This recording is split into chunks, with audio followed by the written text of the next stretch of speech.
The sun rose slowly above the jagged peaks of the Colorado mountains, its first rays piercing the thin veil of dawn mist like hesitant fingers testing the chill air.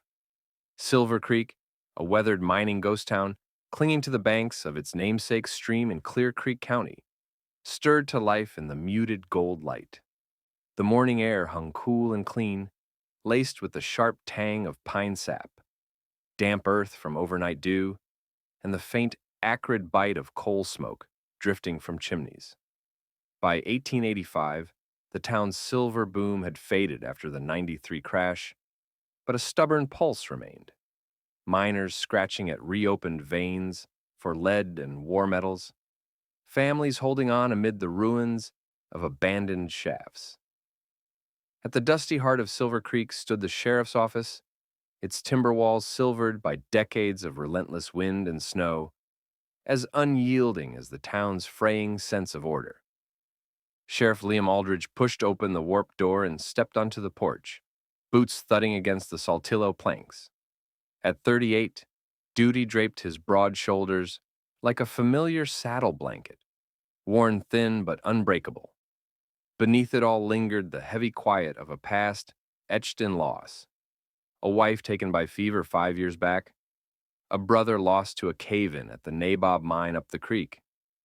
Inside, the office smelled of oiled leather, stale tobacco, and the metallic tang of gun oil. Aldridge poured Black Arbuckle's coffee from a dented pot into a tin mug, the steam curling like valley fog. He sipped slow, savoring the bitterness that matched his mornings. The day's ledger lay open on his scarred desk. Tax collections overdue from Widow Hargrove's boarding house, a drunkard brawl at the Silver Dollar Saloon, last night settled with a night in the calaboose, and patrols needed up the trail to check for rustlers hitting the scattered herds. Sheriffs in these frontier outposts weren't just badge-toters. They were taxmen, judges enforcers, pauses leaders, arms of the county in a land where law was as thin as a miner's pay envelope. By 9 bells, the blacksmith's hammer rang out rhythmic as a heartbeat from Zeke Harlan's forge down Main Street, sparks flying like fireflies into the dust. Women haggled over milk pails and bolt goods at the mercantile, their voices sharp as bowie knives. 2 bits a quart? That's highway robbery, Mabel. You fleecing us like we was greenhorns. Aldridge scanned the street from his vantage, hand resting easy on the ivory grip of his Colt Peacemaker. Folks nodded his way. "Mornin', Sheriff," from Doc Ellis hauling his black bag toward the apothecary, but eyes lingered wary. He was respected, not loved, fair but firm, the man who'd stared down the McCoy gang 2 summers back without drawing iron. Yet whispers followed him, too solitary since Eliza's passing, too quick to turn a blind eye to a claim dispute if it smelled of graft from Denver fat cats. The telegraph office clattered to life mid-morning. Young Timmy Jenkins, sprinting across the street with a yellow flimsy clutched in his fist. "From Denver, Sheriff. Urgent-like." Aldridge unfolded it under the office lantern, the ink stark against the crackle paper. "Denver Marshal Office, stop. Clara Weston wanted fraud embezzlement, $5,000. Stop. Fled custody heading south possible. Silver Creek Valley. Stop. Armed cautious. Stop reward. $200. Stop. Confirm receipt. Stop." He read it thrice, brow furrowing like a plowed field. Fraud and embezzlement. Women's crimes in the eyes of yellow journalists. But he'd seen enough Gilded-Age swindlers to know better. Confidence queens, fleecing marks from St. Louis to Leadville, passing bad checks, spinning yarns of Quaker banks or phantom estates. Clara Weston. No face, no sketch. Just a name heavy as a miner's pick. Experience whispered caution. Telegrams from the city often bore the stink of rail barons, settling scores, or politicians burying their own dirt. Aldridge crumpled the paper, lit a cheroot, and watched smoke twist toward the rafters. Aldridge saddled Dusty, his dark bay gelding with a white blaze and legs like iron posts, in the livery behind the office. "Easy, boy," he murmured, cinching the girth as the horse nickered soft. Rain spots dotted the sky. first drops hissing on the hot dust as he gigged Dusty toward the old trails, winding south past derelict shafts. The path snaked through the abandoned valley once alive with the buzz of silver fever. Saint 1880, when prospectors swarmed Chalk Creek like locusts, erecting log shanties and tents amid the aspen and pine. Now, silence reigned but for wind whispering through ravines, rattling rusted tools and charred timbers from cave-ins long overgrown. The smoke thickened near a sagging barn, its roof caved like a miner's helmet. Planks bleached gray by sun and storm. She looked up slow, unflinching. "Sheriff," she said, voice low and steady, laced with city polish worn thin.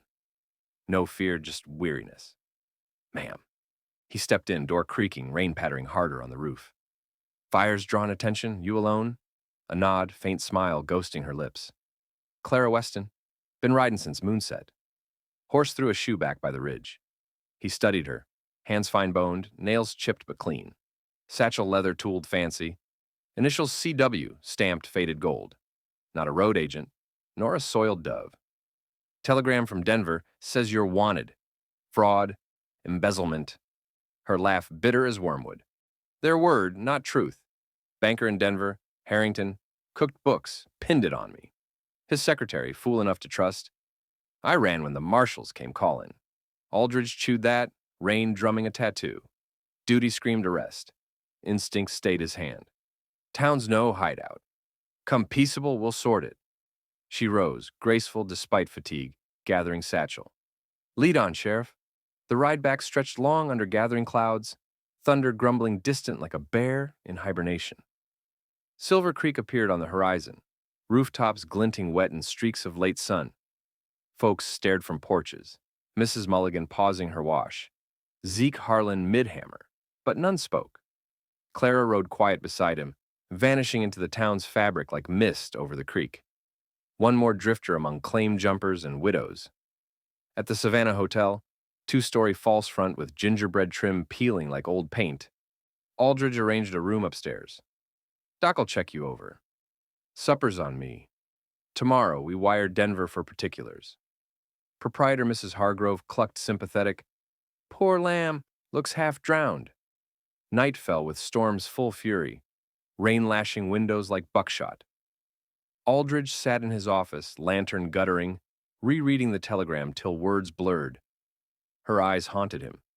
Fear shadowed by calm, sorrow, not guilt. Thunder rolled off cliffs, echoing his wrestling. Law was badge and book. Truth, rarer than placer gold. Dawn broke mist-shrouded, streets slick with puddles mirroring peaks. Silver Creek woke unchanged. Hammer rang, market buzzed, chairs creaked. But for Liam Aldridge, irrevocable shift. Line twixt justice and mercy begun to blur.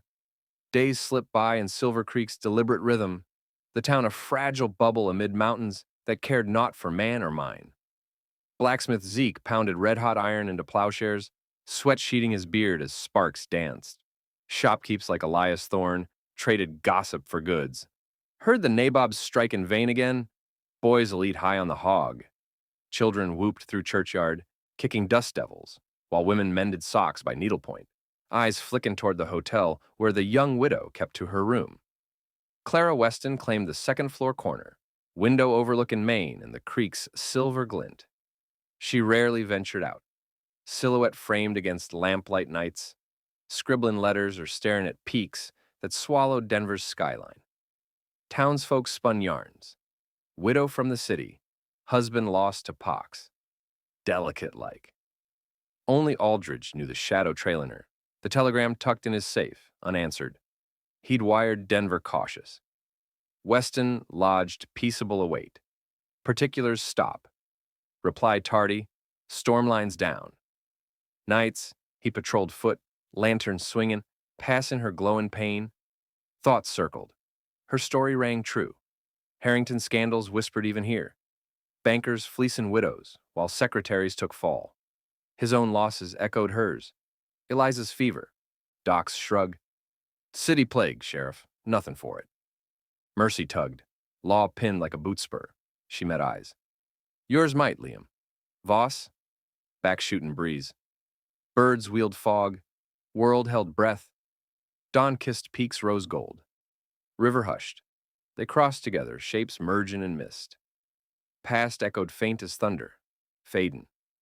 Day unfolded languid. Sunburn and mist from sodden earth, steam rising sweet with pine, soil, smoke. Clara and Liam pushed to abandoned ranch nestled twixt rivers. Old silver miners holden, barn collapsed, well dry, but peace thick as valley fog. Bear basin kin, born 70s cattle trails, minin' strikes, now silent witness. They claimed it refuge, beyond rumor, law. Past clung but weakened. Denver gavels lies, crowds dissolved like hail. Life pared bare, stream water crystal, fire crackled dusk, sagebrush hush. Liam toiled dawn to dark, plankin' house anew. Axe bitin' pine, felled nearby. Hammer echoing blacksmith's but personal. Mornin's, her steps woke him gentle. Chest eased, wanderin' stilled autumn crept. Mountains copper rust, air crisp sweet. Traveler from Silver Creek bore news. Case closed, Sheriff. Harrington confessed. His scam, Weston cleared. Records wiped. Weight lifted subtle as fog. Clara breathed free, mountains witness. Sunset, Liam riverbank, peaks ablaze violet rose. Water mirrored calm. Wind eased pines, world's claim echo faint she joined. Lamp flame dancing. Smoke curled stars. Chill fell. Night hummed grass. Colorado sky vast, stars gleamin'. Storm stilled. Souls rooted true.